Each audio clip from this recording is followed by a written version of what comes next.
कारकिर्दीची 12 वर्ष जी यशस्वीपणे झालेली आहेत, त्यांच्या या कारकिर्दीला भावी काळामध्ये शुभेच्छा देण्याकरता त्यांनी केलेल्या कामासंदर्भामध्ये आपल्या सर्वांसमोर जो इतिहास घडलेला आहे तो दैदिप्यमान इतिहास लोकांपर्यंत पोहोचवण्याचं काम आपण आतापर्यंत केलेलंच आहे। तो इतिहास लोकांसमोरच आहे आणि मग ती पायाभूत सुविधा असो, जनकल्याणाच्या योजना असो, सामान्य माणसाला महिला सक्षमीकरणाचा विषय असो, शेतकऱ्यांच्या अडचणी सोडण्याच्या बाबतीमध्ये असो,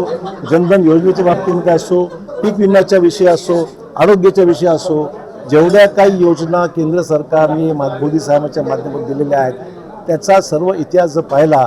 तर देशाच्या जनतेने सातत्याने 3 वेळा देशाचे पंतप्रधान म्हणून एक यशस्वी पंतप्रधान ज्यांनी देशाच्या जनकल्याणाकरता, सामान्य माणसाच्या कल्याणाकरता आणि देशाच्या गतिमान विकासाकरता जे काम केलेलं आहे त्याला 12 वर्ष आज पूर्ण होत आहे आणि म्हणून त्यांचं अभिनंदन करण्याकरता आणि जनतेचा विश्वास असा कायम ठेवून ते आगामी काळात काम करणार आहेत आणि सातत्याने यशस्वी होतील। अशा 22 राज्य आज 22 राज्य देशातली जी आहेत ती NDAच्या एकंदरीत अधिपत्याखाली आहेत आणि म्हणून यशस्वी पंतप्रधानांचं आगामी काळामध्ये असंच यश आणि कीर्ती वाढत जावी अशा प्रकारच्या शुभेच्छा देण्याकरता आम्ही इथे जमलेलो आहोत।